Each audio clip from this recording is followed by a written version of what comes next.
Happy Monday, everybody. Welcome back to the Couchside Judges. I'm Scott Fontana. Follow me on Twitter at Scott_Fontana. And I'm Dan Urban. Follow me at the Dan Urban. Follow the podcast at Couchside Judges. Subscribe to us on YouTube, Spotify, Apple, anywhere else that we might be. Just make up some social platforms for us to join. We'll join them too. And as always, we talk judging in MMA. So read the scoring criteria. You still might not need it this show, though. Also, I'm not going to join your social platform. That's like one of the last things I'm going to do. Yeah. Scott, what's it like being into 2024? I've been here a little longer than you have. Oh, that's true. It's because the time traveling that you spoke about, and I still don't really understand. Yeah. It's super. It's just super. Good. Yeah. Glad you made it. We're getting a deck installed right now. So they cut a big hole in the back of my house to put the door in. Are you sure it wasn't a Kool-Aid man? Oh yeah. As in, oh yeah, I am sure. Also, it was rectangular as opposed to oblong or circular or whatever, bulbous. Very abstract hole that man makes. Yeah. Oh yeah. So that was kind of weird looking at a hole in my house and seeing a door there now. Well, at least the door's there. Where once there was none. The door's there now. It's true. It's not finished, but we're getting there. We're getting there. We can't dawdle too much on this episode, my friend. We've got a lot that we want to try and pack in. And why is that, Dan? This is Scott's episode. This is his baby. It's mine. This is Scott's episode, his baby. He puts a lot of work into this all year round, so it's only right that we kind of stay on topic. This is the data show. It is the data show. I don't look at it as my show. This is our show. Everything's ours. When we mess up, you mess up too. Okay. Yeah. Don't worry.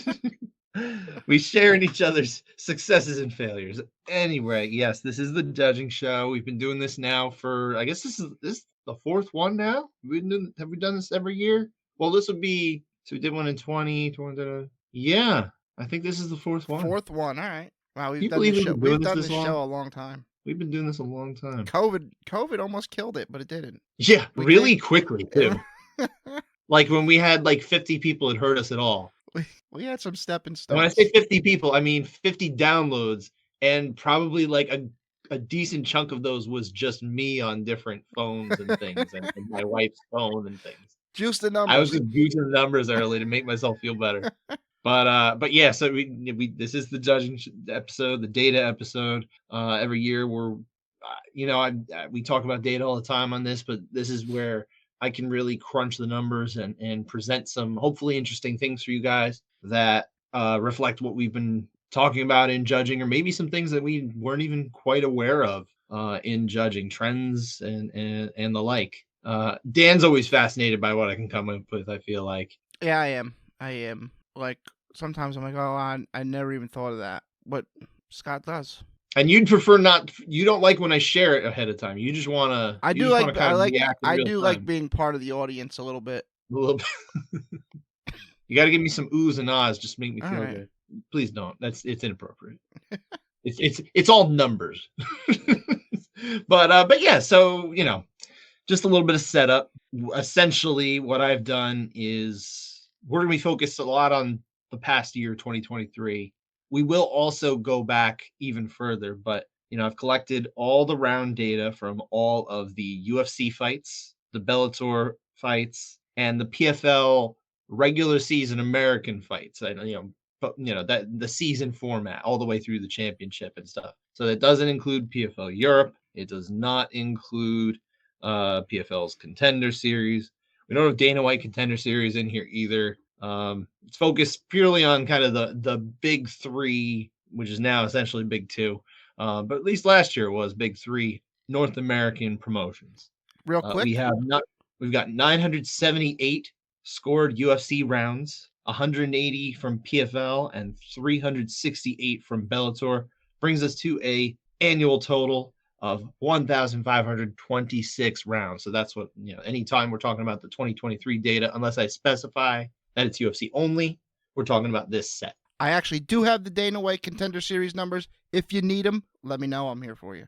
Well, since might as well talk about this too. We found some discrepancies between what Dan is tracking, what I'm tracking. It's not because Dan messed something up. It's because there's potentially some mistakes made by the UFC's scorecards that they will share. Not necessarily the round scores, although that has happened before, but in the names of the judges associated. We were trying to sort this out with another judge who kind of was trying to help us with this for a UFC event in Brazil in November. And we found that Dan had different numbers than I did. And I was like, okay, let's start with someone who's only got a couple rounds. That's where I went to. I went and found this out, and we figured out that there was a discrepancy there. I went back and watched these fights. This is probably too much information, but I went back and watched these fights, and I identified, like, okay, that's a judge, that's a judge, that's a judge. I don't recognize them. They're the Brazilian local judges. And so I was like asking people who knows who, and then I ended up going on social media and ended up finding people, and that kind of ruled it out. So, or it solved the problem. So we did find out, yes, UFC messed up. My numbers are right. What Dan was tracking, he was misled. He was hoodwinked. That is not his fault. That's the UFC's fault. The transcribers. Yep. So why I bring that up is I don't know that I can verify that or not with the Dana White Contender Series numbers at this point either. The DWCS, I'm going to go on a limb and say they're probably right. I'm going to go on a limb and say they're definitely wrong. Well, there was 76 Dana White Contender Series rounds. Sorry. We're not talking about those. If you needed them, I had them for you. I was ready to go. I do appreciate that. You know what? This year I'll track it, all right? Track it. I'll try to track Road, too. Road to UFC. Oh, yeah. I didn't think of them. That's a good one to do. And UFC does send me the the links to all that stuff, too. So it's not that I can't get it. They have all that stuff. But anyway, back to the point. I want to always make sure to give a thanks at the very top before we kind of dive in for all the sources of where we get a lot of this information from. Number one is UFC is still sharing their cards through UFC News and also on their website, as we're just talking about. And yes, there are discrepancies, but couldn't really do this very effectively without them having made that available to everybody a few years back. We wouldn't have a show without it. More or less, yeah. It would be harder. I think we can still do it. It would involve a lot more hustling around, and I still do some degree of that. I had to do that a little bit with Bellator from time to time. But I will say, and this is the last time I have to do it really, is thank you to who was running the Bellator PR account, because especially because I was a squeaky wheel about this for years, they did get significantly better at sharing, full scores, partial scores, things like that. And even this year, there were times where I was like, oh, I don't think they're going to do it. I don't think they're going to do it. And then they shared it, and I was like, okay, you know what? Good on them. So it's the team's broken up. Some of them are with PFL now. Some of them have moved on, but appreciate all of those who worked on the Bellator PR team. They were helpful in getting me my inane requests with the scorecards. PFL also got to thank them. They still share all their scores with the media via their assets link they send out for all the events. However, and this is the but, the reason why we're not including PFL Europe here is because I've had some challenges trying to get a hold of whoever does the PR over at Bellator or PFL in Europe to try and get the links to the assets where they share the scorecard. I can't get that for everything. I got it for some, not for all. One of them I couldn't get from PFL, fortunately. Reached out to the GEMMAF and Clemens Werner, the judge. He was able to share some of the scorecards from the Germany event with me. That was very helpful. But we're still missing some of it, and I don't know if we'll get it. So I just omitted Europe entirely. But I do appreciate generally all of the promotions for being able to do that. Also got a shout out, major thank you to Mark Ratner of the UFC, the legend in the regulatory affairs game, who I tried not to overload this year with my requests for old scorecards, but I was able to get batches here and there throughout the year. And now my data runs all the way back for the UFC from 2023, this just past year, all the way to 2017. We now have 7 full years, save for a couple of missing fights. So basically, when they changed the criteria or updated it. Yeah, I'm still trying to work back to the August.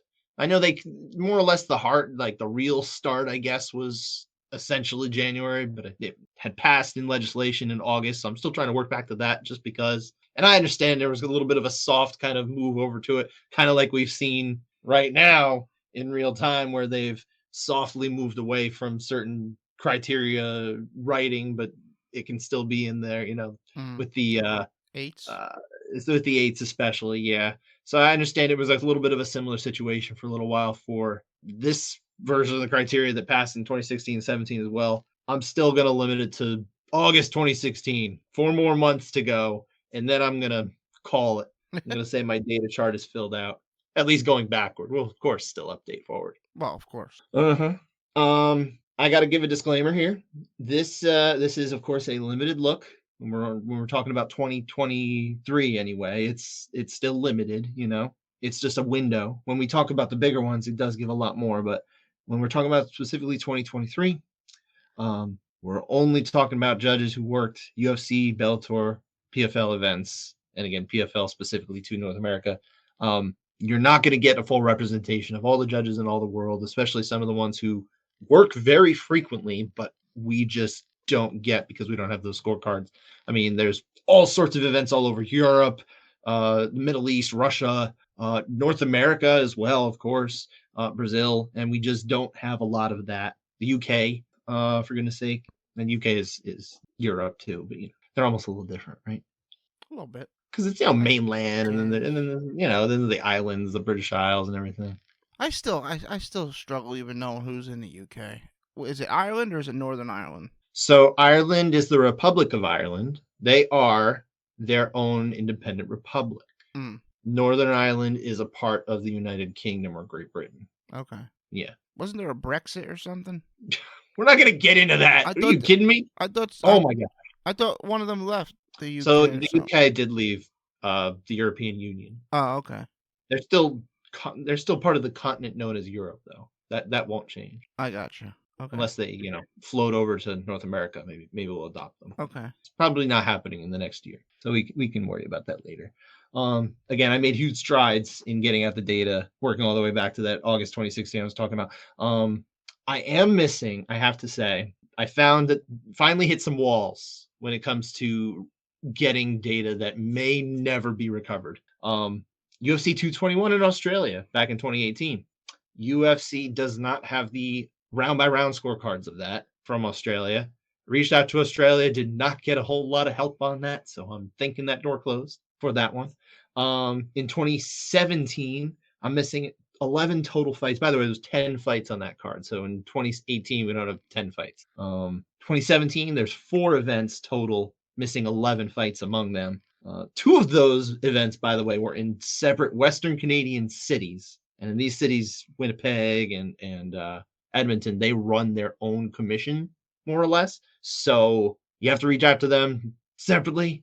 But unfortunately, they didn't share the final. Yeah, only had the final fight tallies as well. No individual rounds. Not going to get those scorecards, it seems, either. So not happy with the Western Canadian cities there. So they just disappear? Like they just take, oh, this fight's over, I'll throw it in the garbage. I have no idea. I think they probably just didn't record it or didn't share it. So I'm sure it's somewhere. And if for all I know, it's still around somewhere, or it was around, and they purge things. You know these things go. I guess it's not that. You work for a municipal government. You probably understand. Sometimes they just got to get rid of stuff. No. Well, yeah, you work for the police, so it's a little different. they got to keep some records, right? But anyway, so we don't have those. They're missing some from the Stockholm event 2017. I'm hoping Sweden can actually help me with that. I did reach out to their federation. We'll see. And we're missing a few from Tennessee. I know that door's closed. They don't have it. I'd asked Tennessee separately. They just didn't have records anymore from 2017. And UFC just didn't have everything. They didn't get it. It is what it is. Just going to have to grin and bear it. But hey, only missing 21 fights over the last 7 years. I think it's pretty good. I think it's pretty good. That's not bad. Mm-hmm. However, might as well put it out there. If you somehow are listening to this, anyone, and you have that information that I'm missing, please, I'm begging you, reach out to me. ScottRFontana@gmail.com. I'm not going to give you money, but it would be helpful. Also, of course, my social handles, at Scott_Fontana on Twitter and on Instagram as well. I do answer DMs on Instagram. I'm not super with it. I'll do it from time to time, but I'm not great with it. Really bad at it. Yeah, I don't know. I don't. I'll post photos, but I just don't go over to Instagram and do it. It's just too much work. That's why I'm not going to join your social channel. if you're making one. It's just not going to happen. I'm lying to you when I said I did. One more disclaimer before we get into it.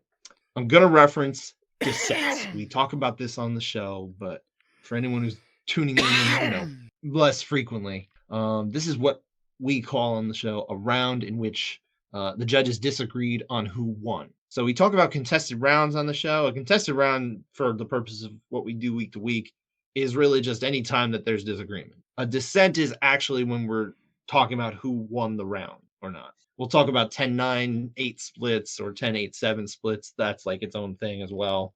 But dissents are just the win. So just get used to that term. Being the dissenting judge, of course, it means that you gave the minority assessment of the round. It does not, I repeat, does not mean that the judge was wrong. In fact, we give out a whole award every week when someone we think was the out judge and they gave it right, at least in our opinions, but usually you can see it the other way. Of course, you can listen back to last week, the Judgment Day episode, to find out when we couldn't find any argument for a round to be scored in a certain way. So that's for that one. I think that's it, man. I think I covered everything. This is a lot of disclaimer. It's a lot of setup. I hate doing that, but it is what it is. I think you nailed it.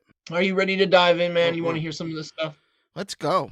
All right. So we usually like to start it off with kind of just the general trends of where the numbers have been going, right? So the overall dissent rate in the UFC in particular finally dipped again after it was going up and up every year for 3 years. This past year, 2023, it was 7.12% was the dissent rate among all judges, all rounds, UFC, which was down from 7.27% a year earlier. It had been 6.71 before that in 21 and 6.67 in 2020. Now, this is where I have to give a mea culpa here. I made some tabulation errors with regard to 2020 in the past. Very embarrassing one. I was adding up the rounds that judges had scored and including the ones where they didn't actually score it, and it was a first round finish. Threw those in there, threw off all the totals, also messed with a little bit of the dissents. It didn't drastically change everything for every single judge. Most cases, their dissent percentage went up like a little bit, maybe 0.5% or something like that. The actual full year percentage went up 0.9% though, from 5.77 to 6.67. So it did make a noticeable difference, but it still remains 2020 was the strongest year in judging mixed martial arts in the UFC in terms of agreement, I should say. And likely because it was the same group working every week. I would say so. Yeah, 2021, it really wasn't that much different in 2021 either. They did start to travel a little bit more, but it was still largely focused in Vegas. And I think, again, same reason. So that's what they even traveled in the beginning of 2022. We just didn't, 2020 also. We just didn't have as much of that. And it's hard to remember what happened before everything shut down, right? Yeah. Anyway, that was a little embarrassing for me. I should note, though, as much as some of the those top tier, top working judges, most rounds, that kind of thing. Their percentages generally went up a little bit. One judge who actually went down and his percentage improved because I had missed some rounds, I guess. Junichiro Kamijo. Mm-hmm. He actually went down. He ended up having a really fantastic. We don't have to give the numbers in detail on that one, but just to note, Junichiro Kamijo is a good judge, man. Mm-hmm. Always generally in agreement, right? So that's my fault. It's a lesson. It is what it is. Hey, that's why they put erasers on pencils. Yeah, but usually you're not erasing something you did a few years ago. Well, what are you gonna do? Also, erasers make messes, and I know that because I see my boy erasing stuff on his homework all the time, and then I get that eraser dust all over the place. Yeah, it is what it is. I should also note, because we did end up filling out again, going back to 2017. Aside for those missing fights. Here's the pre-pandemic dissent rates. We already had 2019. It was 7.05. So that was another really good year, right? They were already on the heels of a pretty good year. 2018, this almost seems anomalous too. And I kind of wanted to check it, but I ran out of time. It's at 8.25% in 2018, which is really high. Especially because the year before, 2017, was 7.33. So that's the outlying year. And considering there's so many rounds, 1%, it's like almost 100 rounds, right? Maybe more, possibly? Well, yeah, just about. Well, no, more like 10. Oh, 10. I don't know. My math's all messed up. What are you going to do? I don't know. I'm trying to do the math on the fly. I'm not getting it. It's not. No, Um, my math's wrong. Ignore that. it's 1:15 in the morning, and I worked an 8-hour shift, and I'm on 4 hours of sleep. So forgive me for my math not being on point right now. The math I've been doing before, that should be on point, but right now, that was all I had for kind of the general trends. But let's talk about the 10-8s. We always talk about the 10-8s every year. That has its own trends, right? So this I should note, and this is actually a positive note on the 10-8s. I don't even know if you noticed this, Dan. I didn't either, but we actually saw an increase in the rate of 10-8s handed out this year. It's the first time we've seen it jump since the Great Regression from Jan Blachowicz and Israel Adesanya, the 5th round of March 6, 2021, that changed everything. We're getting more comfortable writing it, maybe, or maybe I fight, don't know. or maybe fights are just 10-8s more often. Well, I can tell you this: out of 978 UFC rounds, 203 of these rounds. Wait, is that right? 203? Did I have that correct? That doesn't seem correct. That must be left over. So there were 71 Okay. It's gonna be of like, anything. I was about to say, wow, they surpassed that 5% they were looking for. Yeah, I don't know where that number came from. That's a stray number. Yeah, there were 71 rounds that had any 10-8 given. 1, Okay. 2, or 3, or even a 10-7. Is that just So UFC or is that across all? we're only talking about UFC in Oh, this case. okay. So that is 7.3% of rounds had a 10-8 in them. So they actually That's up 1.01% from the year before. So they did hit that 5% on that graphic. Kind of. So the majority 10-8 scores where there was at least 3.68%. Okay. So depends what you consider a 10-8, like was around a 10-8, because this technically as on aggregate, it's really more like a 10-9 if it's two Yeah. 10-9s and an 8, right? And like last week, we talked a lot about 10-8, 10-9s that we did not agree with. Sure. And these things happen. Of course, goes both ways. Usually involving Tony Weeks. But I should say that the percentage on the 10-8 at a time was 3.58, just about the same as the year before. Where we saw an increase, though, was when there was 2 or 3 10-8s scored. On the whole, up 0.9%. Okay. That's where we saw the increase. It actually was up 0.5% on the unanimous 10-8s. And I'm also including in there the one that was an 8-7 split, because we've already passed the benchmark of this is an 8, Yeah. I think we can lump that one in. There's only one of those. I don't think we need the percentage on that. We know it's 1 out of 978.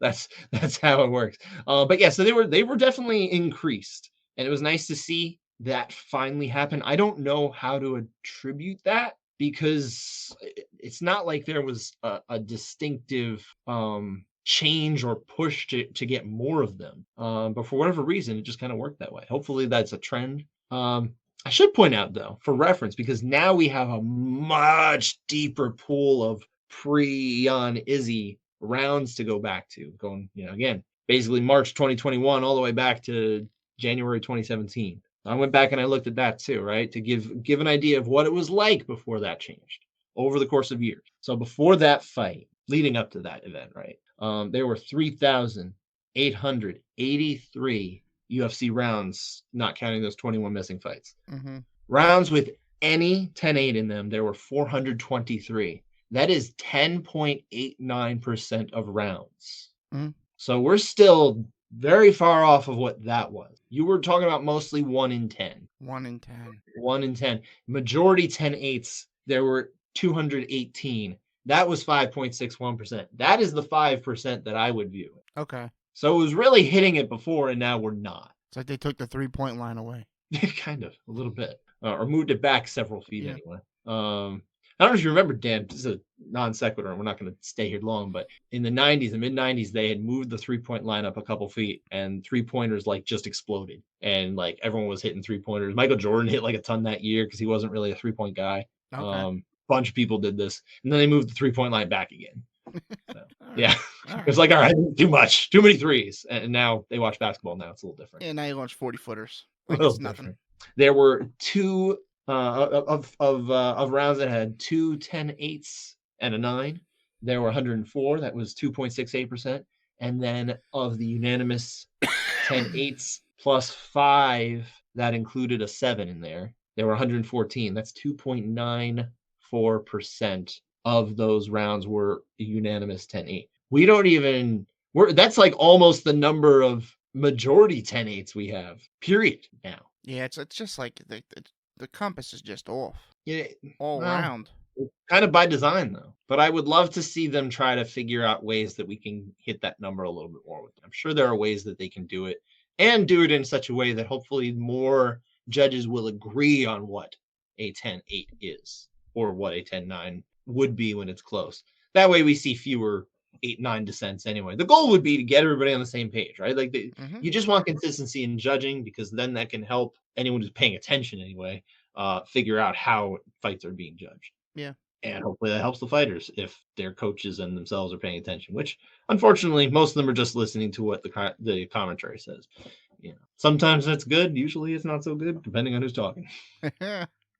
Um, that was basically all I had kind of for the 10-8s themselves, but I did notice some patterns with the judges' tendencies in 10-8s, right? We talk about these as well each year. There was not a distinct like 10-8 pusher this year. So usually there's someone who we kind of see doing a whole lot more than somebody else. That really didn't manifest this year. It was a lot more balanced. Honestly, I thought the judges on the whole were just more on the same page of what they were looking for than in previous years. More agreement, and that was nice to see. But yeah, I guess the closest you could have to, like I was saying, a 10-8 pusher would be someone like Mike Bell, that's kind of a typical role of his. He had 4 solo 10-8s, including, of course, that unfortunate Shevchenko Grasso second fight, round 5, compared to just 1 solo 9. So, 80% of the time, if he's off on the 8-9, he's in the 8 range, but that's still not a big number there. On the other side, though, we had Brian Miner, who was comparatively much more reluctant to give the 8. He had no solo 8s this year in the UFC. We're only talking about UFC. And then 3 solo 9s. So if he was split, he was in the 9. But he also didn't work a whole lot of UFC rounds. He only had 31 UFC rounds scored. So the fact that he had 3 solo 9s in there is fascinating. Because 1 in 10 rounds, he's like, no, that's a 9. Everyone else said it's an 8. Go figure. Sal D'Amato, no surprise here, had the most 8s scored. He had 6 compared to 4 9s. He was also the one in the most splits just by virtue of he does a lot of these, right?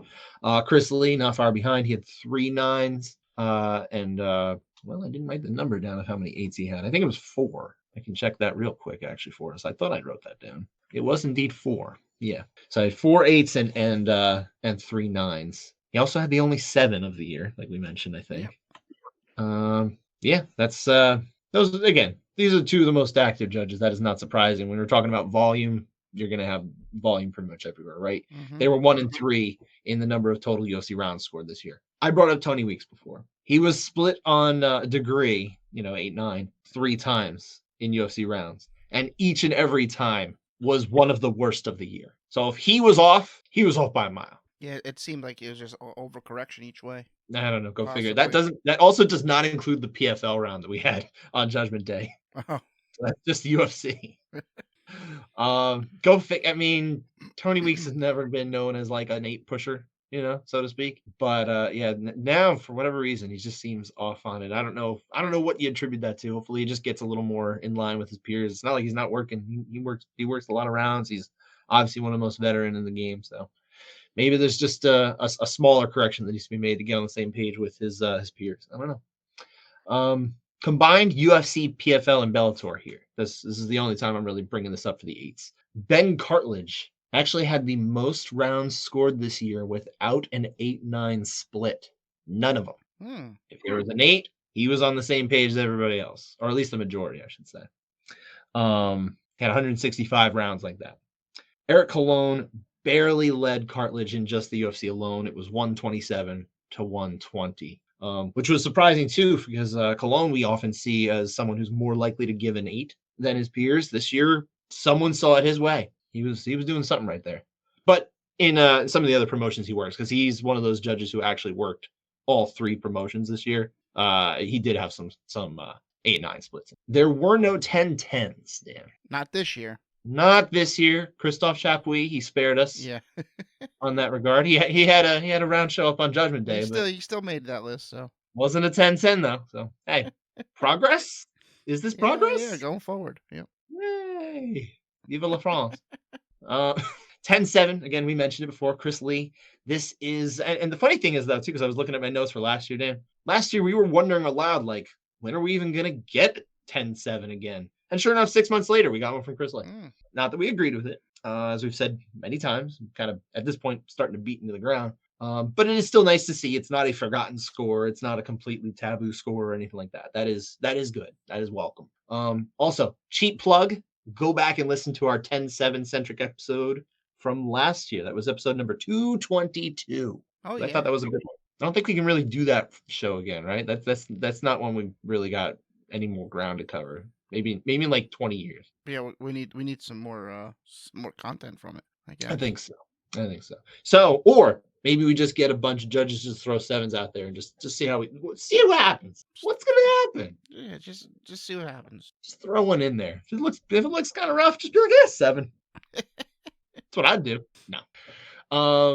That was all I have for the 8s. I want to move on to weight classes and genders. We haven't talked about this on the data show for a little while because we kind of took, I think the first year we did this, we had already spoken about the weight classes and genders. I hadn't really been tabulating it as much over the years, but again, now we've got 7 years of data. There's a lot of rounds. So I wanted to go back and kind of look at this further. There's literally thousands of UFC rounds in the data chart now. It's kind of staggering how many we now have to look at. Every weight class has just a bunch of them now.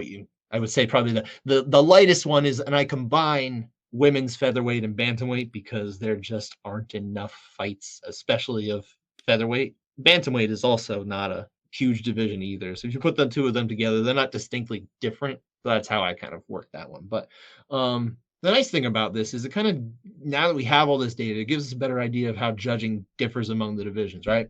So specific to men's and women's fights, I'm going to ask you, do you think that there is a noteworthy difference between them, and which way would it be? Between men's and women's? As far as the dissent percentage goes in a men's fight versus a women's fight? So I would think it's definitely bigger. I would think the lighter they are, but they don't go. Yeah, think about the male and female. See, okay, so I think male, it goes like the opposite of a bell curve, like a U curve. Mm-hmm.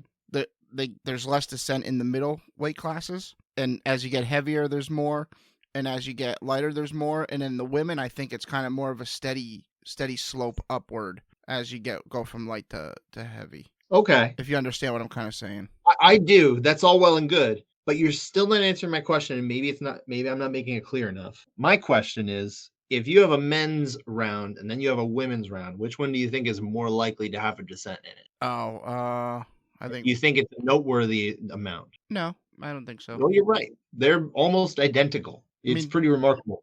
The men's round, the descent percentage for men's fights is 21.3. That just means a round that will have a descent in it. It's a little different than when we talk about the descent percentage for the judge. It's more like when they're in the minority, as opposed to here we're just talking about, is there any split over the winner? So 21.3% for the men, and that's over 5,301 rounds. Over 1,338 women's rounds, that percentage is 21.45%. It is a difference of 0.15%. Okay. They're virtually identical. Well, there's especially in the women's, there's a lot of mismatches. There's just one clear winner. Yeah, that will present, and I'll get to that in a second, Dan. We'll circle back to that. Okay. But the 10-8 and 10-9 and 10-7 split, so particularly the 10-8-9, right? Mm-hmm. I tracked the percentage of that too. Okay. I don't think we talked about that last time, but of those two, where do you think judges are more likely to be split on the degree of round winner, men or women? Men, I say for sure. You're right. 7.13% for the men, 6.8% for the women. So about a third of a percent difference, or a third percent, I should say. one third of them. Yeah, you get me. So yeah, it's a little bit more for the men. They're a little more on the same page of the degree when it comes to women's fights. Going back to kind of the shape that you were talking about with the curve kind of with these men's fights, we had kind of identified that when we first did this, but that was a limited data set. It really was just, I think it was 2019 and 2020 was what we had. Not that much. We now have a lot more. And what has come to bear from that is the fact that it probably more resembles a steady growth as it gets from heaviest to lightest, where they are more likely to be disagreeing on the round winner for the lighter fighters than the heavier fighters. Heavyweight actually had the lowest dissent percentage. Really? Period. That's kind of Yeah, shocking. it is a little shocking. But I can also, understand it because in theory it should be more clear, but also I feel like we talk about a heavyweight fight every week, and honestly, they're kind of reliable too. You can often pick which one's going to be split on that. I mean, it could also, this could be just me, how my mind works and what I think. But I feel heavyweight is kind of trash now, outside of the champ. And back then when DC was was around, I thought it was probably a lot more competitive. It's possible. It's possible there's a degree of that. I think there's always been a pretty big drop off between at heavyweight. There's always drop offs at different levels, but especially at heavyweight because you're not always getting the prime athletes to this sport. Because if you're a bigger man, you can probably make a lot more money doing something else than face punching. Yeah, I mean, there's like 4 good heavyweights right now, maybe 5. Yes, it's not a large number. I'll give you that, but I think those ones are quite good. Not that we want to get off topic too much about that. I should note though, as much as heavyweight is the lowest percentage, randomly in the middle of this chart, the middleweights are distinctly bigger. Wow. The dissent percentage there goes up from so heavyweight is 19.86%. So they're just under 1 in 5. Middleweight, it's up to 22.5%. And that's kind of an anomaly. It's higher than light heavyweight, it's higher than welterweight, it's higher than lightweight. Lightweight is also very low. That's the only other one that was under 20%. That's so you're sort of right there, but it's really more just isolated to that one division. Okay. Bantamweight, men's bantamweight had the highest. That's not surprising. Rate. No, but what's a little surprising is it was actually higher than flyweight. Yeah, but is flyweight as competitive as bantam? It may not be. That's probably a good chunk of that. It makes some sense. Sure. But the dissent rate for that one is 23.14. So we're about 3.5% more likely to disagree on the round winner for where judges are for a bantamweight fight than they are for a heavyweight fight. The reason I think, by the way, middleweight, I mentioned middleweight. The reason I think middleweight has a problem is because it just sucks. Definitely now it's just terrible. It's very crummy. Yeah, it's not fun. It's been not fun for a while. And it's guys like, I'm going to pick on him a little bit. I'm going to pick on Krzysztof Jotko, who's not with the UFC anymore, but like those type of fighters. Yeah. And even Sean Strickland. Sean Strickland deserves some blame here too. He does, because you expect the guy that he says he wants to know what it's like to kill somebody, and then he just point fights. Well, everything he does is kind of does have a wicked pace, though. Yeah, look, you can't take away what he did against Adesanya. He pillar to post won that fight. That was impressive. That's like the only time he's ever really looked that way over the last bunch of years, and usually against much lesser competition. I don't know what the deal was. Maybe he just rises to the occasion. I don't know. I mean, it's not like it was that long ago he lost to Jared Cannonier. Not that Jared Cannonier is a bad fighter by any stretch, Yeah, I just think middleweight kind of sucks, and that's probably why. But notably, though, middleweight has the lowest 10-8 versus or 10-9 split rate at 5.44%. When it happens, it's probably just super clear. I guess so. Maybe probably because they're just not getting anything done big. It's like guys like Jotko are just like winning rounds, like eking by and grinding them out against the fence and stuff like that. It's always things like that, right? The highest 10-8, 10-9 split percentage. What men's division do you think it is? 70. 55. You were close. 8.43% of the time we're talking about a split there. Yeah, I was trying to figure out which division probably has the most fighters, and I thought 70 might have the most, but I guess 50. Honestly, 70 might, but I don't think that has to do with that. Was my that was my thinking anyway. There are a lot of 70 fights. There are a lot of 55, and there's a lot of 35 now, even 45. Yeah, it's basically that whole range there. Realistically, if you had to pick 4 weight classes for mixed martial arts to live off of for the rest of time, I think you'd want to pick anywhere from 35 to 70 and just say, you know what, we're good. Everyone else can go home. Yeah, except for John Jones. Well, He's gonna fight at 70. he made his money. He's good. He doesn't need it anymore. But yeah, so as far as the women goes, because that's all the men. Yeah, I think we covered everything with the men. But on the women's side, again, I lumped in featherweight and bantamweight here. The quote unquote easiest to judge, where they're more likely to be on the same page out of every men's or women's division, is this combined one that I'm talking about here. 17.93% of the time they disagree on who won the round. So we're talking about 5 and change percent less than men's bantamweight. There's a big difference there, and especially because it's funny, most of those are women's bantamweight. Yeah. That feels like it's the skill gap. Well, yeah. Almost definitely. Yeah. Almost definitely for that one. I mean, shoot, if you take away Jocelyn Edwards, I feel like we're down to like 11%. Just take her out of the equation. We got to be there. Yeah. Yeah.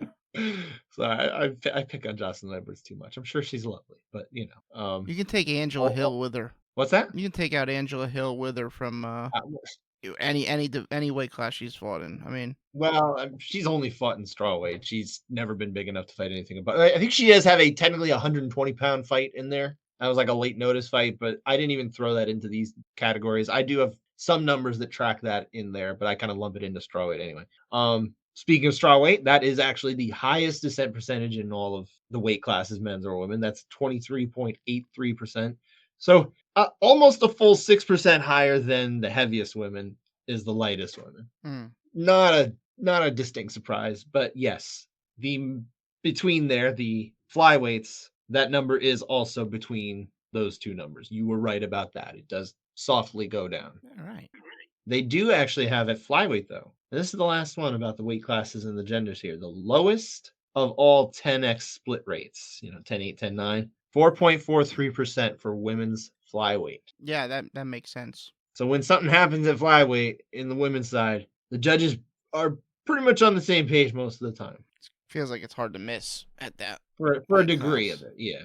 I do still feel like that's the best division. I think that's the one that's going to be the best division for a while. Because it ended up doing is it pulled in all like a lot of the fighters that were fighting too heavy up at 35 and the ones that were cutting way too much at 15 and pulled a bunch of them back in. And there are already a bunch of women who naturally kind of weigh in that range. So I think if you look, they might actually have the highest women's total on the roster now at 125. All right. Yeah, 125 is good. Mm-hmm. But that was it for the for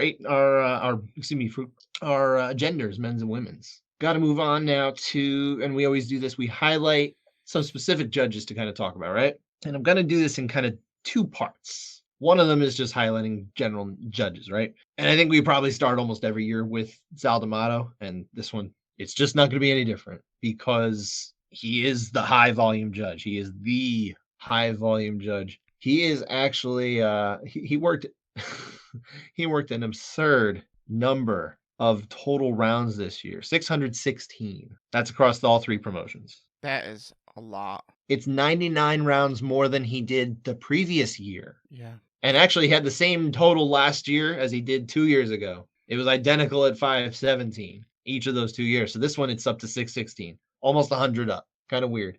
Also, had the exact same number of UFC bout assignments at 192 as the previous year. That's weird. How do you hit 192 each year? That's so strange. That's a little strange. It's not even off by one. And again, pair that with the fact that the year before he had 517 and the year before that 517 in the UFC or total, excuse me. How do you get that consistency? That's crazy. Absurd.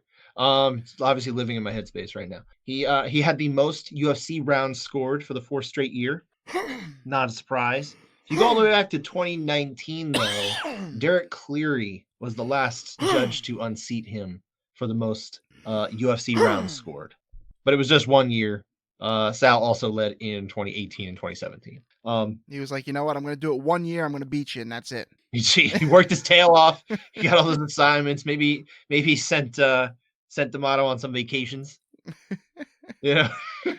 maybe Tanya Hardington. I don't know. Oh boy. I mean, hope not. I hope not. I hope these people have respect for each other and gonna not do stuff like that. But look, I don't know. I don't know the sordid world of judging to that degree, especially from 2019 and on. Who knows? Who knows what Cecil Peoples was doing? I don't know. Mike Bell for the second year, third year in a row, he was second in the number of total rounds, 324.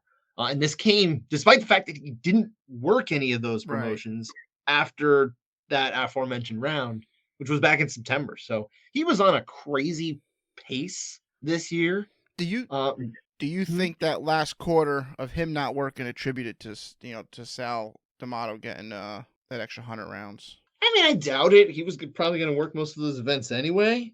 I know, but more I doubt assignments, that was what it was. But I'm saying more assignments per. No, because No. they've been bringing in lots of people. I Yeah, mean, think that's about true the too. people that came in this year. We saw I believe this was the first year David Leatherby worked and Ben Cartledge, or did they come over the year before? I can't recall. I thought David Leatherby was this year for Vegas. Well, that's what I'm saying. Yeah, there was a lot. Maybe Ben Cartledge came first. I can't recall.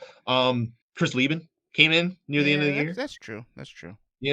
There's always people they're calling. I mean, Jacob Montalvo got a lot of He assignments this did. year. A whole lot. He did. Really didn't have too many. Now we're starting to get a more complete data table for Jacob Montalvo. But I do kind of wonder. I'm like, looking at it, maybe that extremely high work rate for Mike Bell. Maybe if he took a break, either by choice or not choice, I have no idea. But a break nonetheless, probably a good idea. I imagine this is the type of thing that can really burn you out, especially almost none of these guys can do this as a full-time job. Mm-hmm. Um, that's gotta eat up at your time. Flying all over the place, working all these things. A break, I'm sure, is welcome to recharge the batteries. And as I said on the Judgment Day episode, I certainly hope he's back in the chair sooner than later because he is a fantastic judge. Should also point out the only other judges who hit 300 or more rounds in the UFC period this year, I should say, were Derek Cleary, my judge of the year for 2023. He had 317, and Chris Lee, 300 on the button. 300 on the button. Mm-hmm. Sal D'Amato also worked 44 5-round fights across those promotions, which matched his 2021 total and was 5 higher than last year. So he saw an increase in the 5-round assignments. Could that have been related to Mike Bell? I have no idea because he's usually working those with Mike Bell, so I kind of doubt it. Should also point out Mike Bell was second in 5-round assignments with 25. Chris Lee had 21. Those are the only ones hit the 20s. Derek Cleary had 19. Ron McCarthy at 16. I'd like to see him get up to that number. He should be getting more. Eric Colon at 14. Genichiro Kamijo 14. Ben Cartledge had 12. So did Brian Miner. They were all the double digits. David Leatherby missed out on double digits. He was close at 8. And it's dawned on me, we're probably not going to have as many 5-round fights across those promotions next year because, again, 3 is now 2 promotions. Bellator and PFL are 1. There's going to be fewer Bellator events because it's still Bellator International Champion Series trademark. But my understanding from talking with Don Davis is it sounds like they want those to be international. So we probably won't always get the same judges doing those. That's not necessarily a bad thing. But it probably means that guys like Ron McCarthy and Genichiro Kamijo are not going to get all those assignments. We might see some more for guys like Ben Cartledge and David Leatherby, who knows? Or some other judges who are international as well. Not a bad thing, just an observation. One more thing about Sal. Since 2017, again, still excludes those missing rounds that I've got, or missing fights. UFC only, we have 2,392 rounds in the data set for Sal D'Amato. Ton of work. 2,392. That is I mean, we have a complete picture of what kind of we're going to see, I guess, when Judge D'Amato is in the chair. We just don't get that with everybody. But we do get it we certainly have some big complete numbers at this point. Derek Cleary is the second most. But he is still 656 rounds behind Judge D'Amato, which is crazy. A lot of judges don't even have that many, period. Only Bell and Lee had even half as many or more than Judge D'Amato. And, well, he is the only judge who had at least 4 digits of bout assignments, straight up assigned fights.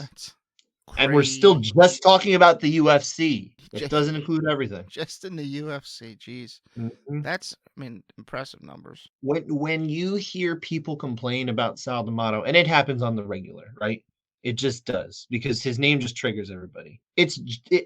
I will stand by this hill and I will defend it to the death. They complain because they hear his name more. Period. He's just there more. You're gonna hear it more. It's gonna stand out. That's just the way it is. He gets blamed for fights he didn't even judge. That's true. That is actually true. But yes, again, prolific numbers from Judge D'Amato, very impressive, and I wanted to make sure I highlighted all of it. I want to circle back next. We can move away from Judge D'Amato here. I want to circle back next to a judge we brought up last year, because I think it's worth following up upon him, and that's Anthony Maness. Mm-hmm. Do you remember distinctly what we talked about with Anthony Maness last year? We didn't really see eye to eye with him last year. Well, especially it was the fact that he had a distinctly, let's say, one of those things is not like the other dissent percentage, you know? And look, we said at the top of the show, it's not the be all end all. But if you are off target of your fellow judges more than 10% of the time, or like deeper into the teens at this point, as we were starting to see with Judge Maness, it's not ideal. You want to get on the same page, right? And I don't think we had too many. I think we had one round from Judge Maness this year. It didn't even make the Judgment Day episode. We did have one this year where we just did not see an argument for his round. But that's really the only one that I had stuck out with me. So it's not like he's like turning in cards where like, this doesn't make sense, Anthony. What are you talking about? It wasn't like that. But anyway, we highlighted him last year because he was so distinctly off, right, in terms of the dissent rate. He is still the judge with 100 plus UFC rounds over the last 7 years, who's still active, like judged a fight last year. He is the only one who is so far off in terms of his dissent rate. He is at 12% right now, quote unquote lifetime for UFC, because that doesn't include every single thing. It just goes back to 2017. So he's at 12%. But he did improve last year in 2023. 41 rounds scored, not a giant number, but there's something there, right? 4.88% dissent rate. That's a good one. Only 2 dissents out of that. Again, one of them we did not see much of an argument for. But this is improvement in terms of getting on the same page as your peers. And I wanted to make sure we highlighted that, because if we're going to highlight the quote unquote bad, I think we got to highlight something that's, I guess, quote unquote good. So, I thought that was worthy. Hopefully that trend continues, like we definitely want these judges to get on the same page. I'm not looking for anyone to get their licenses pulled or their assignments pulled and that kind of thing. I hope they all just get better and we just get better judging every week. That's really all. Yeah, it's all in the name of that. So it's nice to see some progress there, right? The only other judge I should point out, again, of judges who worked last year and have at least 100 rounds, UFC rounds, quote unquote lifetime. Paul Sutherland was the only other one in double digits for dissent rate. Lifetime, we're talking 10.11. I understand, though, he may be kind of stepping away more from judging at this point. He has a gym. I think he trains fighters. I believe even his son, if I'm remembering correctly. So I think that he's kind of moved away from the chair, if I understand right. And either way, wish him well. We did have another judge who had been in the double digits, I believe last year even, which was Dave Torelli. But when you add in what he did this year, 2023, and his work from 2017 and 18, his number actually went all the way down to a much more respectable 8.59%. All right. It's not ideal still. We still kind of want to see that. You usually want to see that number in the 7s or better. That's like kind of a real sweet spot. But once you've gotten back under 10, it's like, okay, this isn't too bad. Usually a couple rounds here or there, especially if we see some overrides in there and that kind of thing. It's not so bad. Depends, right? Everything's subjective. It's numbers are just numbers. They don't tell the whole story. But yeah, he had a good rate too in the past year. Out of 42 rounds, just one more than Maness. His percent was 4.76. He also had 2 dissents. So a solid year from Judge Torelli, who is just around the corner from you and I, right? That dude's ordering Taylor ham. Oh, for sure. That's just the way it goes. It's the way what you're supposed to order. Yeah. Pork roll. Get out of here. What was that? That was me on pork ribs. Oh, I thought that was a belch. I was like, wow, Oh, that's amazing. no. Dan and I are recording separately because there's a bug going around Dan's house, and I don't feel like getting it because I get enough from my kids. So we'll leave it at that. We mentioned before Jacob Montalvo too. I'm kind of lumping him a little bit to the Anthony Manus conversation, right? Jacob Montalvo, after an active 2023, he didn't quite hit 100 rounds, quote unquote, lifetime for UFC. Although I actually believe that is his full UFC, if I'm not mistaken. But he is at 10.1% on the descent. So he's on the border. He didn't quite hit it. Next time he gets around, he'll be at 10 even or 11 even, depending on how that goes, right? Still kind of newer to the Vegas scene. Hopefully he can kind of settle in and get on the same page as well too. But yeah, something to keep an eye on, right? Always watching. I want to make sure we get a little bit more time on this next judge here, Dan. Ron McCarthy. All right. I brought him up before on the show. I believe he was my judge of the year when first time we did the judges. Is that right? Does that sound right to you? It does. Mm-hmm. Well, I'm going to take it back. No, I'm just kidding. No, no, this is a good one. This is honestly this is a good thing. He had 2023's best descent rate among that active category we're talking about, 3.55% in 141 UFC rounds. That is fantastic. You love to see it. Especially among, I mean, the fact that he had 141 rounds too to get that number. We're talking about, Anthony Manus and Dave Torelli. They only had 41, 42 rounds. This is a much bigger number. It's a much better way to reflect how often you're agreeing or disagreeing because it takes a little bit of the chances out of it, right? Mm-hmm. Bigger total, bigger body of data to work with, the better, right? Amazing year for him. Continues to work like a judge who, in my opinion, should be on as many 5-round fights as someone like even a Sal D'Amato. I think he's really one of the best judges that we have in this sport right now. I think I hope we see more of this. I would like to see it. I don't know if he wants to do it. I mean, it may change too because he worked a lot of Bellator events, and again, the world's going to look a little different. I don't know. We will have to see. But either way, I want to see more opportunities for him. 16 5-round Simons. That was still good. But hey, how about some more? Throw this guy a couple more bones. And I'm not just saying that because my in-laws are McCarthy's, because they're not related. And then the last one, I want to circle back one more time on Mike Bell. Again, we have highlighted the unfortunate negative of the year, right? There's a lot of good here.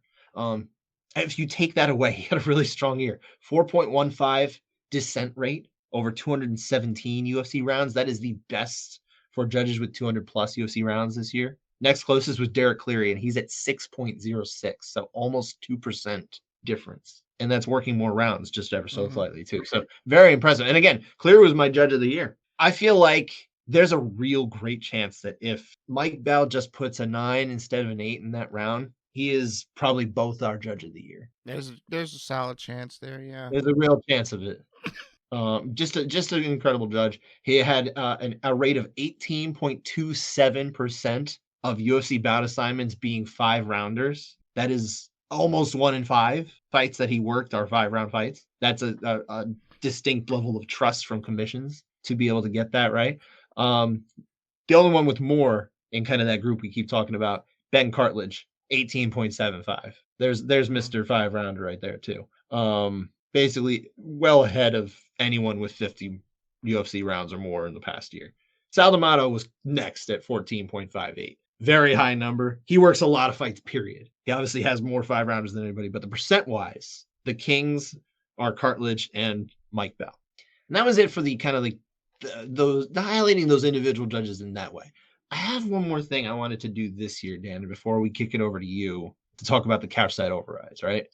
I wanted to, and I got this idea from talking with actually another official, and I liked what I came up with from a conversation I had with this official. I wanted to highlight kind of some of the judges that, especially over the last 3 years, I kind of focused all the data that we're going to be talking about now on 2021 through 2023, all the Bellator, UFC, PFL rounds mixed together. Trim off the older data a little bit, right? Because it's there, it's important, but now it's starting to get older, right? I wanted to look more into what more recent trends we kind of have, right? So the goal is to identify, who's been kind of the most in line with their peers the last 3 years. And I separated this out to different, tiers, right, of number of rounds worked. This way we can kind of talk about those judges that we talk about all the time and hopefully identify some other judges that we really don't talk about a whole lot, that maybe there's a reason these judges should get more opportunities so that we do talk about them more. You know what I mean? Mm-hmm. 42 judges are going to be a part of this sample that I talked about that had at least 50 rounds over the past 3 years for those three promotions. And again, no PFL Europe. Ugh. Also missing a couple of Bellator rounds from 2021. Still working to get those. Didn't happen this time. Hopefully soon. I've got commissioners working on it. Fortunately, I think they'll help. I was hoping to get it done. It just didn't happen. Anyway, our 5 groups that I separated out to, Dan. There is the 400 plus rounds scored group. That's like the we'll call it tier A, right? Tier B will be the 250 to 399 rounds scored. Tier C is the 100 to 249 rounds scored. Tier D is 66 to 99 rounds scored. And then tier E, the final one, 50 to 65 rounds scored. So that's a much smaller portion. You're not getting as many variables in there, right? I think it's still important to highlight them at all levels, right? I don't know how interested you are, Can you give but I me think tier A again? A is 400 plus. Okay. Yeah, that's the high volume. There's only going to be a few judges who sit in that category. In fact, I can tell you how many it is. There are only 8. Okay. Mm-hmm. We are going to start there too. The leader of dissent percentage in that group. Who do you think it is? Who do you think has the highest best dissent percentage in that high working tier? Is this all judges? All judges over the last 3 years. Any judge that have over 400 in those 3 promotions, of course. Who do you think had the best dissent percentage? Oh, I don't know. No guess? Come on, you know these names. I know. What's the matter with you? But there's so many variables being thrown in my head. I'm like, well, Sal works so many events. So I'm going to count to 3 and you're going to spit a name out. Okay. 1, 2, 3. Derek Cleary. Didn't work well. Okay. No, you're wrong. Okay. It was Junichiro Kamijo. Okay. 5.22%. That is a remarkable number to have, especially at over 843 rounds. That is really terrific. He's the leader. Ron McCarthy is behind him at 5.56, really close in there. And then Mike Bell third at 5.61. None of these judges, by the way, over that 3-year period were in the top of 5-round assignment percentage. Obviously, Mike Bell hit that this year. He was really high up there, but I just feel like these 3 judges in particular are ones that we should be seeing in more 5-round fights, a higher percentage of 5-round fights. They're in a bunch. Feed them more.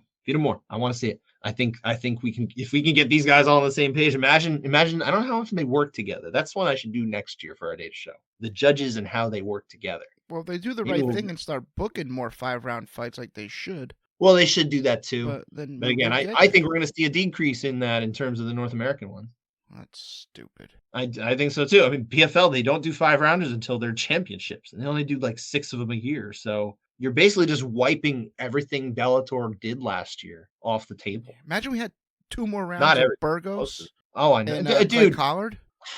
The PFL playoffs should be 5-rounders, and they should just do 6 fights. They don't need to do like a 10-fight card. Just do 6 fights. They're all 5-rounders to figure out who goes to the 4 of them are 5-rounders, right? To figure out who goes to the final. I think that'd be great. See, I should be running a promotion. Someone just give me a promotion to run, like consequence free. Like I'll get paid no matter what. I'm not looking for any sort of like blowback. But I think I should definitely be in charge. I would do great.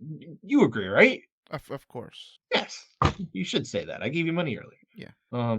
Actually, that's not true. You gave me money you finally paid for the fantasy football league, the media league. Yeah, I planned on winning. Yeah, you didn't. I didn't. You came in last. What are you gonna do?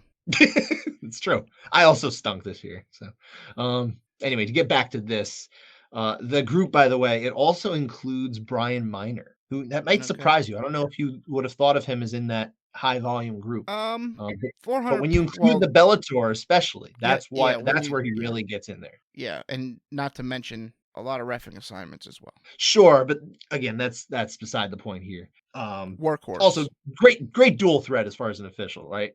I'm glad you highlighted that, but we're a numbers show. We're not doing refereeing numbers. He's like Lamar Jackson. Dual You know what? threat. I would love to know who the leader is in giving point deductions in terms of referees. I'm sure the all-time leader has 5. We always find new things to track. We do, we do. You should track that one this year. You Yeah. should track the ones who do that. Okay. Or More. even, track their warnings too. That might be tough, but all right. I might give it a shot. You give it a shot. See how it goes. Let's see how it goes. Anyway, to get back to this, Brian Miner is in that group too. He's at 6.18% descent rate, which is just behind Sal D'Amato's 6.12. Good company to be in. Eric Colon was the lone judge who was actually above 7. He was up to 9.04. That 7 is kind of a good average, right? We were talking about it earlier for the yearly average. It's somewhere in the low 7 range, right? Great. I still think he's a terrific judge. We frequently give him couch side overrides. I'm sure he's ordering the wrong type of Taylor ham, but solid judge. The number here, it's a number, right? I'm sure he would love to be on the same page more often, but I think he could defend his scores most of the time. In fact, I can't think of a bad, like a quote unquote bad score that any of the top judges in this group, say for maybe Chris Lee and actually Junichiro Kamijo. I can think of one or two where I very much disagreed with him, but nobody else really. Let's move on to tier B, my friend. This is rounds 250 to 399. That's the total they have, right? The leader in terms of descent percentage for this one probably surprises you, and he almost doesn't count anymore. Doug Crosby. Okay. 6.62. Look, it's a good number. But we know that his judging method is not the same as all the other judges because he's talked about it. He's one of the few judges who will go talk about it. It doesn't really make any sense. But he really almost didn't work last year. He only worked a couple fights at PFL last year, one of which he had to jump in late to hop on for whatever reason too. So that was a reunion card. What's that? That was a reunion card. A reunion card? What are you talking about? They brought in all the guys that used to be. Yeah, that's right. They were. I do recall. Mario Yamasaki Peoples was probably called, and then he just couldn't go. Mm-hmm.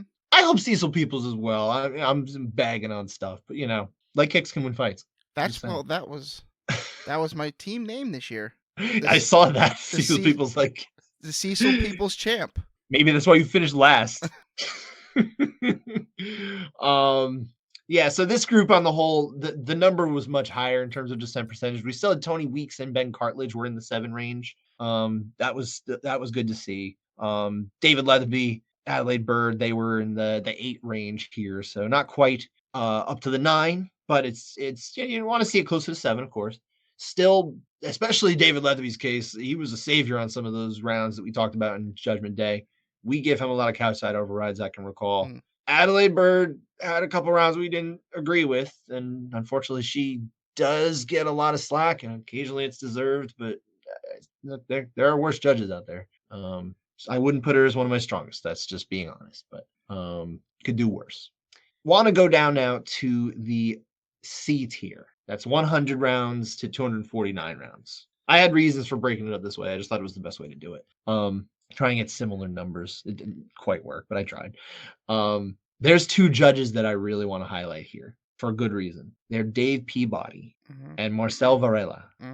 Dave Peabody, you really only know his name if you watch Bellator and you're paying attention, because it's harder to get that information, and he's really only worked Bellator events the last 3 years. But he had enough to get 105 rounds, so he just barely inched over the line for this C tier here. He worked 8 title fights though out of 49 assignments and 105 rounds. There's obviously confidence in the Mohegan Commission, Mike Mazzulli, in giving him 5-round assignments, and he's mostly on the same page with his peers. That's a good thing. No UFC decisions listed on MMA decisions, period. So real quick. Yes.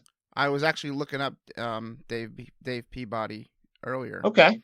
And I noticed that he had a pretty busy workload with Bellator for 2020 to 2021, and then starting last year, less and less assignments. Is that due to less and less Bellator events, possibly? Well, I mean, they did travel some more, so it's certainly possible that it's related to that. I mean, I can tell you the numbers for the year. I mean, he had 16 rounds scored in 2023. Yeah, so you're seeing a much lower number in 2023. 2022, he had 36, and then 2021, that number, as I stall for time, was 53. So you're right, there was a distinct drop off. I don't know. I couldn't tell you. I don't know. But I think he's probably a solid enough judge. If he wants more assignments, he should get them. I Yeah, think I think he's deserving of it. for sure. And actually, he's only got 5 dissents period over this time frame. 4 of them came in 2021s, and that's where half of his rounds were. So the other half is just 1 round. Mm. So far, so good.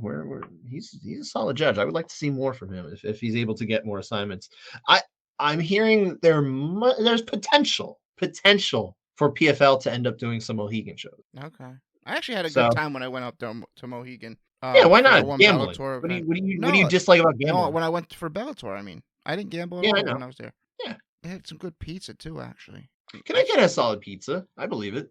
I went to stopped in New Haven on the way home. Okay. It was pretty awesome. I've heard of Mystic Pizza. That's a movie. I did hear about It takes that. I takes never place in watched it. Mystic, Connecticut, I believe. Never watched it. I never saw it either, but that was my understanding of what it is. Yeah, but yeah, again, no UFC rounds on MMA decisions. He just hasn't worked the UFC that I'm aware of. Other commissions, I mean, if he wants the assignments, they might want to consider trying to lure him away and just give him some opportunities, or maybe he should explore it. I think he is someone who probably deserves at least a little bit more of a shot or some opportunities there if that's what he's interested in doing. For sure. I wanted to also, again, we mentioned his name before, Marcel Varela, based in New York. I had the chance to meet him a few times. Nice man.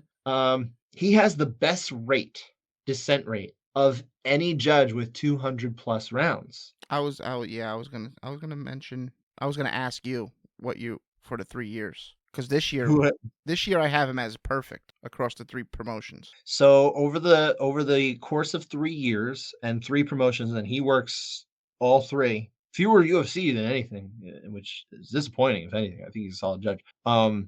10 dissents over that time, 101 assignments, 7 5-round fights. So there's definitely some, main event, championship level, bigger fight experience there. 206 total rounds. The dissent rate, though, 4.85. That is, like I said, the best of anyone with 200 plus rounds. It's lower than Junichiro Kamijo by, I guess it's almost 0.5%. Can you confirm this year he had no dissents For the year of 2023? Yeah, for any judge with over 50 rounds. Well, the 50 rounds would be over the course of 3 years is what I'm talking about. I know you're on the 3 year, but I'm just confirming for this year. So I have for Marcel Varela 54 scored rounds over those 3 promotions, 0 dissents. Yeah. 2 championship or 2 5-round fights, excuse me. Good. So yes, we're talking about someone who has done very well in terms of being on the same page with his peers, which is, as far as I'm concerned, one of the best ways you can evaluate a judge. He's worked in California. He's worked in Mohegan. He's worked in DC, Massachusetts. He's worked in Missouri. He's worked New York. For whatever reason, working in New York, he did not get placed on the UFC 295 card to officiate. I don't know why you wouldn't put a judge like that on there. That's kind of disappointing to see, because I think someone like that can really benefit the judging there. Not that it was bad, but why wouldn't you use a local guy who's demonstrating a pretty good ability to get on the same page as his peers? I don't know. I don't know if there's something I don't know, but all I know is this guy really ought to be getting some opportunities in Nevada, maybe get a license or something like that. I don't know if I don't think he's licensed there.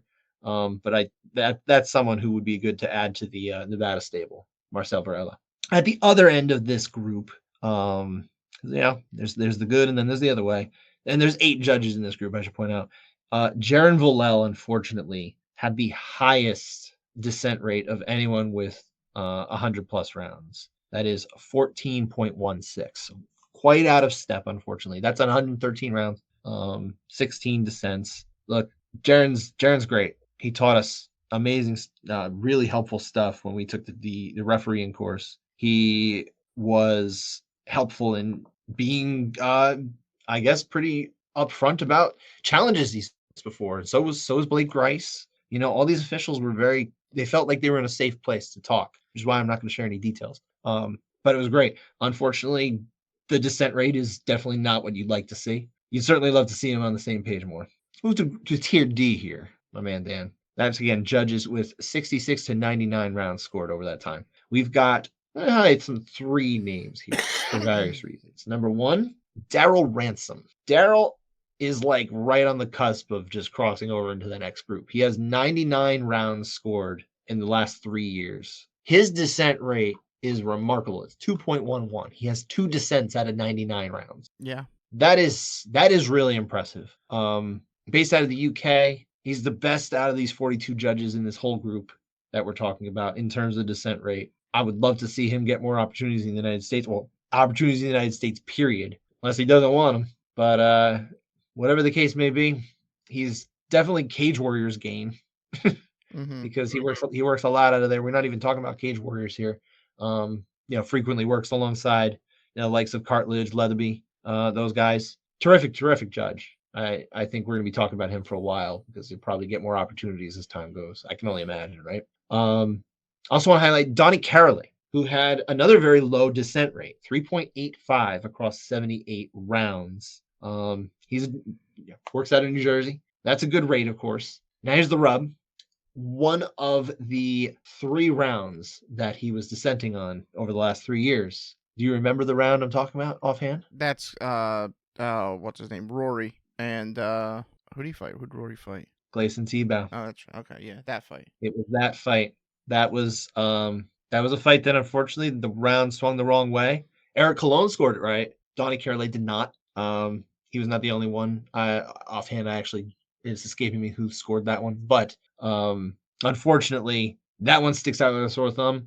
Not saying he's a bad judge. It's 1 round still. It does not make him a bad judge. It doesn't mean he should be blackballed or anything like that.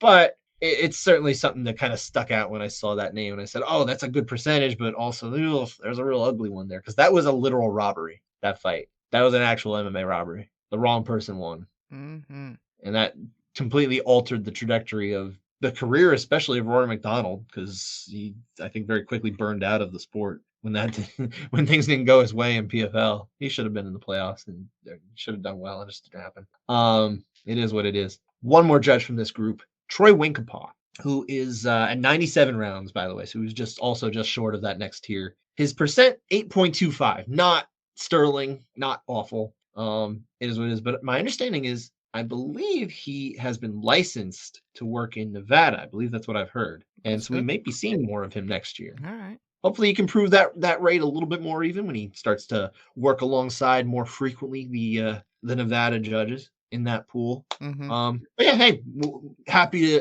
to see more from him. Again, that was what I believe I'd heard. Hey, the more merrier. Give more judges a chance. Have a bigger pool. I think that's a good thing. I'm totally okay with them actually mixing in more judges and spreading the assignments out more. Not to take any money out of anybody's hands. I just think, hey, why not develop even more judges? Yeah.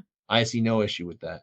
The more you get them working in the same place, the more they can get on the same page, hopefully. Whether that's a good page or a bad page, I don't know. But it's the page. And then the last tier E, this was judges with rounds 50 to 65 for that 3-year period. So much smaller. This is a distinctly smaller group, or distinctly smaller in terms of their sample sizes, right? There's just 3 I wanted to highlight, and they all work out of Nevada, and I think should be getting more assignments there. And that's why I want to highlight them in particular. We'll start with number 1, Judge Crippler. Chris Lieben. He at 62 rounds over the last 3 years in those promotions. Still not a large sample size, but descent rate 3.23, man. It's pretty good. Still, again, not a big sample size. 3 fights he worked too were 5-rounders. So he's actually got a little bit of, upper level judging experience. Also, he fought in the UFC a heck of a ton of times and has been on television in front of us for like 19 years now. So I think he can handle the pressure. Judge Crippler handles pressure. The pressure is certainly not. I mean, it's different, but he's got that. He got those first UFC assignments off his back too. The first Nevada assignments off his back. He's got some experience, and he's been performing well. I would like to see more assignments for him as well. Chris Flores, judge based out of not Nevada, Arizona. You'll see his name. I know you've seen his name with Dana White Contender Series, right? He's always on that. Yeah. So at least there's that, but I would like to see more of him on those Apex cards if that's something he's available to do and wants to do, because I think he's a solid judge. 4.76 rate out of 63 rounds. He's also got a couple of 5-rounders in this time frame. I think more for him is good. And then Brian Pucillo, new to Nevada this past year, very much a veteran judge, been working Midwest for a long time. He turned in 59 rounds over the last 3 years. Still, again, small group like we're talking about here. 5.08 dissent rate. That's good. 4 5-round fights worked in that time. That's really good. You like to see it. He was on our Judgment Day card, though, right? Yeah. It's about the 8-9s. Just got to get on the same page with the 8-9s, and then we should be good. Yeah. That's not enough to keep them away. I still want to see more. All 3 of those guys. I think it'd be good to get them more assignments. And they're already licensed in Nevada. Why not? Dan, everyone's tired of hearing me talk. And by everyone, I specifically mean me. Okay. Please take it away. I want you to drop some knowledge on couchside overrides. Alrighty. This is my portion of the show. Yes, it is. We heard Scott do this noise. I'm not doing it. Oh my goodness, he didn't. No one got it. No one got one. Wow. Okay, fine. Well, we heard him. You really want to do it? I'll do it. Let the people hear it. We've heard that 66 times this year. Hey, and 67 now. And now the 67th time, yes. See, now I threw a few numbers. That's why I shouldn't do that. Topping off the list, Sal D'Amato. We agreed with him when he was in the minority 16 times. And that was more than 10 to second place. So we tend to agree with Sal D'Amato. Coming in second, tied Again, in second. he's got a higher volume too, so there's another reason. That's true too.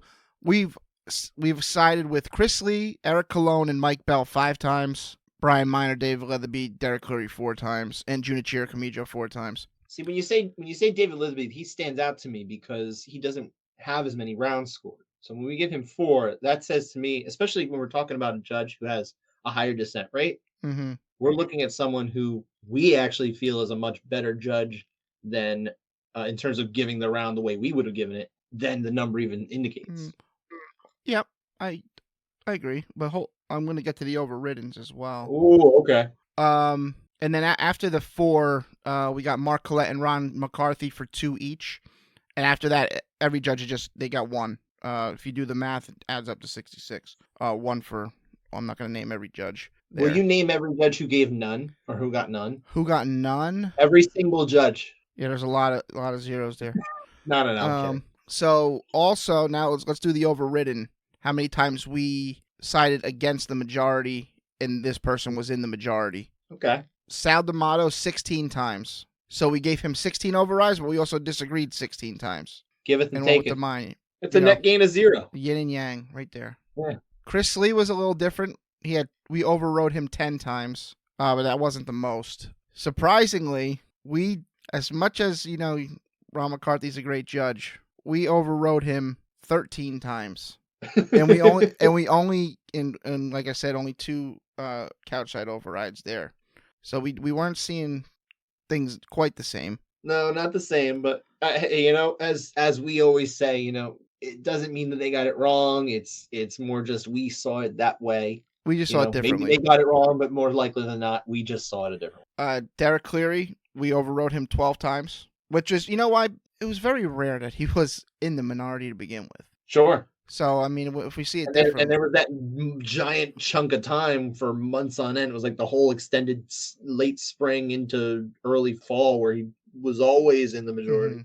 And Mike Bell, we overrode him 8 times. Eric Colon and Junichiro Kamijo 6 times. And then David Leatherby, he's also even like Sal D'Amato with being overridden 4 times. Even Steven, there you go. So I feel like, again, I feel like that improves the level of times where we see it through his lens. You know what I mean? Yeah, I'm with you. I mean, and Sal just works every round. So that's why we see it his way. Sometimes we don't see it his way. That's what it is. Yeah, it's practically every round for all intents and purposes, right? He's such a workhorse. It's like, oh my god. Yeah, he is. He's just a horse. Yeah, so 132 overridden judges. Okay. I should point out too, because you mentioned how often Sal D'Amato worked. He worked 417 UFC rounds, and there were 2,934. So roughly 1 in 7, I think that is. What was it? 2,944? You said? No, hold on. I'll do the quick math right now. 117. Yeah, 14%, 14.21% of UFC rounds were scored by Sal D'Amato. Doesn't sound like a lot, but it's a lot. Yeah. Well, actually, you have to divide that number by 3. Now that I think about it, I'm gonna do that number again because it's a little different. All right. Ah, I'm messing it 42%. up. I don't know. It's 2:30. I'm getting tired. Yeah, it is 2:30 in the morning. It's real late. Anyway, take the floor back, please. I'm obviously ruining everything. Yeah, I hit the overrides. All right. We had 66. Last year I believe we had 64. Okay. So we're up 2 from last year. Similar number. And of course, we do all the UFC, but then we kind of cherry pick, non-UFC, which is again typically Bellator or PFL, and next year would almost only be PFL. Yeah, you know what? I did want to ask you a question, and I'm open to it. And I wanted to ask it to you a while back, but then I forgot about it, and it just popped back into my head. I'm ready. If you have it, I don't know if you have it. Since it's more complete now, do we have a perfect card in the UFC? I didn't look at that. Okay. I can't tell you that off the top of my head, but anecdotally, I would say probably not. Okay. I don't think we do. I think the closest we get is 1. Didn't we have 1 this year? We were close to 1. Didn't we only have 1 like a month ago? Well, all right. So we had the highest event overall was a perfect. Where it happened was Dana White Contender Series. Well, that doesn't count. There's like 5 fights. I'm just saying that's where doesn't count. We're not talking about full events. That's where it was. The max we did. We can find perfect main cards. That's the thing. Like Dana White Contender Series is basically just a main card. All right. The best we had this year was 95.65% unanimity. Was that 296? UFC 296? That was towards the end of the year. Yeah, it was the final card of the year. Yeah, because I remember because you were really mad that we had to talk about the one round in Royval and Pantoja. You were steamed. I wasn't mad because of the score. I heard you were throwing stuff. You had a tantrum, and your parents had to send you to your room. And just a yep, a lot like that. Yep, just like Joe Anderson Brito. You do love that guy, don't you? Yeah, that's I didn't really have anything else to add other than when I interjected with those. That was a lot of stuff to digest. A lot of stuff indeed. But yeah, so for next year, what data should I include? Like I'm open to, and now I'm speaking to you, the listener, in this case too. Is there any data that you'd love for us to kind of look into? I've had requests over time, and some of them include a lot more labor-intensive stuff than I think I can accomplish. I mean, at least when I was still working on other things. Maybe my time frees up a little differently this year, but I'm open to suggestions. You got anything, Dan? I know we flirted with, door assignments versus clean panel. But then like what we did track, we found like there was really no significant differences there. I feel like there's too many variables involved in that anyway, because like what do you do when like the fight is directly in front of you compared to when it's all the way across the cage? Right. Yeah. There's so many variables involved now that I feel like it gets hard to do that. And then I guess this would probably fall in the same category. I'd love to try to find, tendencies, if a fight, takes place on the ground. But that would be interesting to know. Yeah, I feel like UFC stats would be like probably the best way to integrate that. It's very far from perfect because they do, control time is basically anything where they're manipulating the other person from the top or even being manipulated from the top. Control time is stupid, so it's hard, but that's probably the only way to do it, right? Yeah, that would probably be the easiest way to do it. Otherwise, it's just bias based on watching. Well, what I could say, if you're interested in taking this challenge upon yourself, and of course you're going to count every single warning that every judge gives this year. Good luck with that.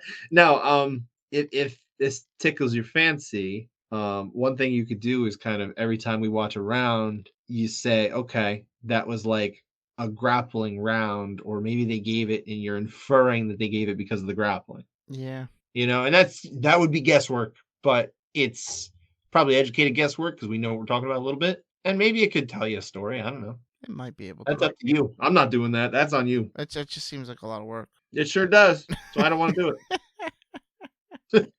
Man, I put in a ton of work on this, as you know, and as you called out in the episode, and I do appreciate, but I try not to be dumb about where I put my time. How about... Sometimes I am, though. How about we put it out and see what the people want. Well, yeah, that's why I was suggesting it too. I want to hear some suggestions, and feel free to bring up old suggestions if you brought them to me, and I kind of said, oh, maybe I could. I probably lost track of that one. So if you liked something, throw it my way.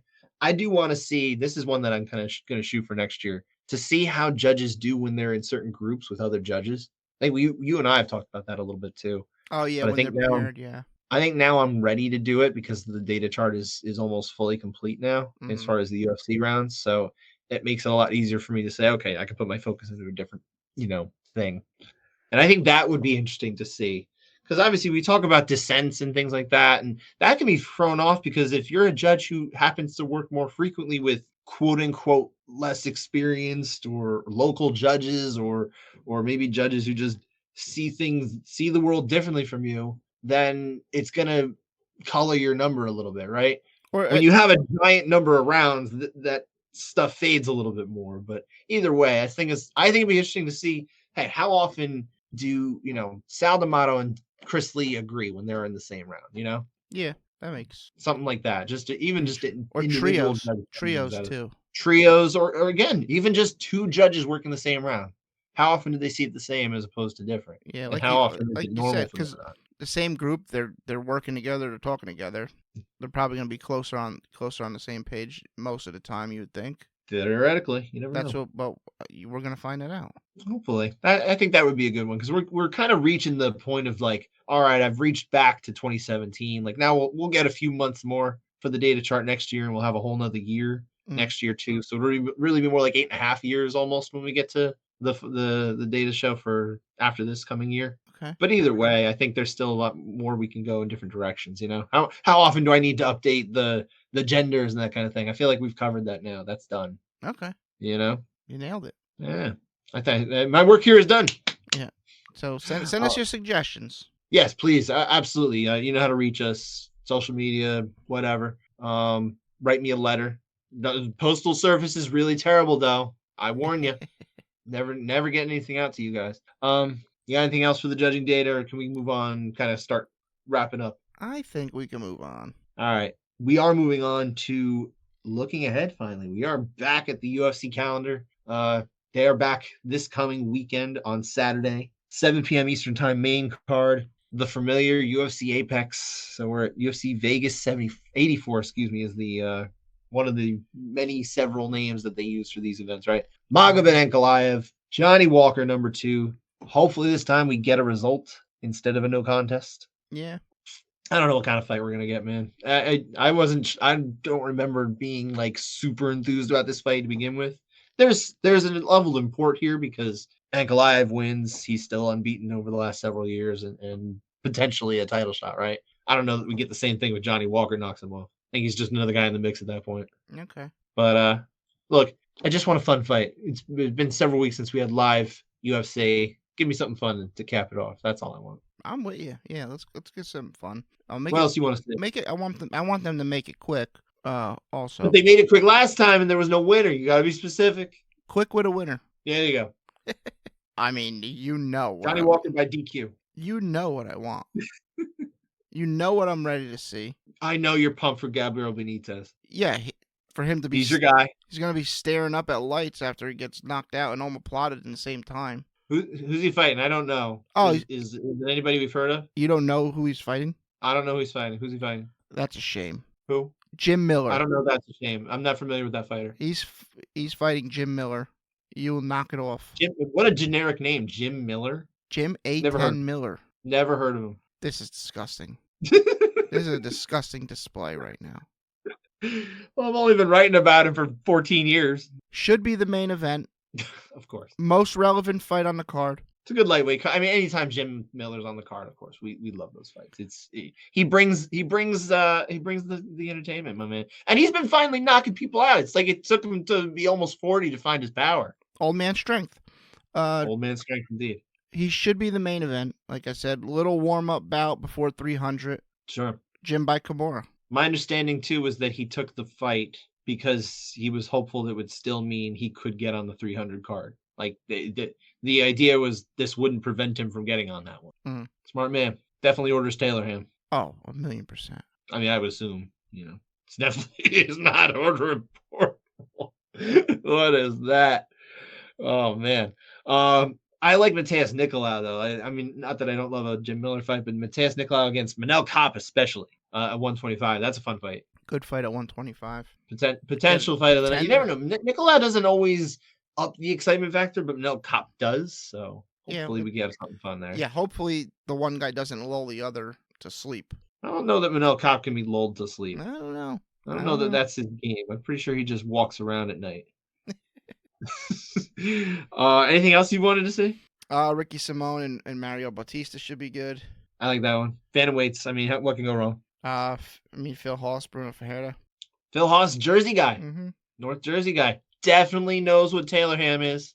Semi to Jedi. Oh, he's on this card. I missed that. Fighting Preston Parsons. Matthew Semmelsberger. So, should be a good one. Mm-hmm. And I should also highlight, and this is going to go against the grain here because the heavyweights are the least likely men to be split, but I'm going with Andre Arlovsky and Waldo Cortez Acosta as my most likely contested rounds fight. I feel like we do get a lot of Andre Arlovsky split decisions and split rounds and that kind of thing. So I'm thinking this one ends. I hope you manifested a finish in the first 5.